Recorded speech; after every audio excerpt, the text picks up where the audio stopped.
Marine Le Pen has been saying for years, I'm the breath of fresh air, I'm the one who's going to bring something new. And that seems to be what the French people are screaming for right now. And that seems to be what people all over the world are crying out for right now. And that seems to be the current trend.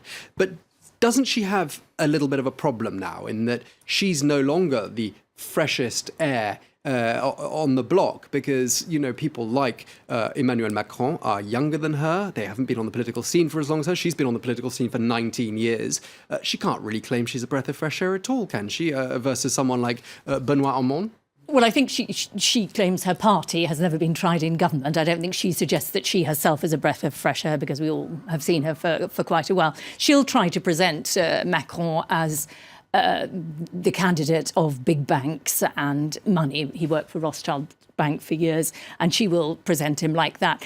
Where I think it was interesting when you were suggesting earlier that in this uncertain world, unexpected things have been happening everywhere. In some ways, I think that might work against her. I think she campaigns in favour of France leaving the euro and would hold a referendum on leaving the European Union. She has softened that stance recently.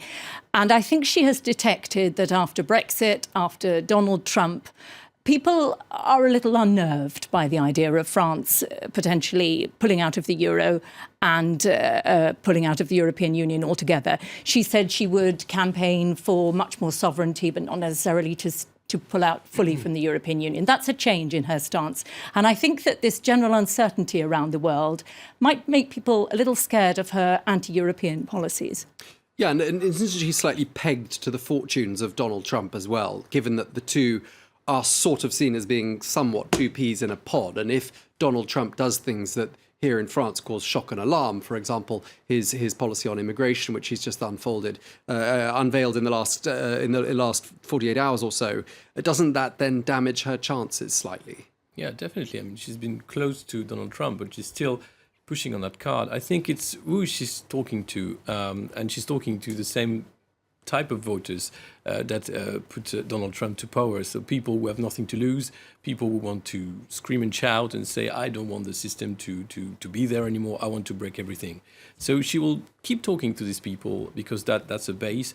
But I think Europe is a key issue now with Brexit, and Europe will be a key issue of the campaign. If you look at Macron, Fillon, and even Hamon, who's been a member of the European Parliament for years, they will have to position themselves, and I'm waiting for Macron's program on Europe, clearly on what they want to do and how they want to work with Merkel's Germany or someone else Germany at the time, and what we do with the refugees and where we go from there. So yes, I think, as I said, she's a candidate of the past now. Just like Fillon, she's been there for long, and she's campaigning on security. She's campaigning on Islam in France. She's campaigning on security, and I don't think this will be the key issues that will be on the table for this campaign.